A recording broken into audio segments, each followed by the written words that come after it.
It's Edward Roski, and I'm asking good questions. Why did KPMG pull its own AI report? So KPMG is one of the big four audit and accounting firms, the final four.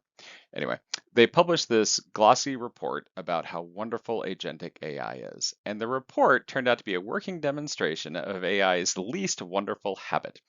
I have been reading consulting reports for decades now, and I still had to read the title of the report twice just to make any sense of it whatsoever.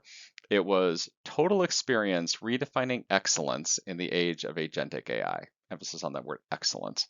Well, a research outfit called GPTZero went through the footnotes, and it turns out of the 45 sources in the report, exactly 5 reported to something real. My phone, right before I recorded this, autocorrected agentic to frantic, which in this case, I guess feels about right. The report also describes some really clever AI projects at UBS, the NHS, Swiss Federal Railways, Transport for London. Several of those organizations told the Financial Times that those projects were actually news to them. So KPMG took the whole report down, which is the corporate equivalent of pretending you never sent that text. GPT-0 actually has a name for this, vibe citing. You ask an AI for your sources, and it says, oh, I could totally come up with those, and hands you something shaped like a citation, and you just paste it in without ever clicking on it and verifying it's real. Now, to be clear, AI making things up is not new. It actually feels very 2023. The interesting part is who got caught doing it, because KPMG is an audit firm.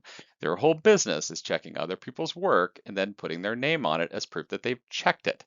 KPMG's own statement afterwards said that they expect their people to use human oversight to validate content and verify independent sources. I guess in parentheses, and potentially made up sources.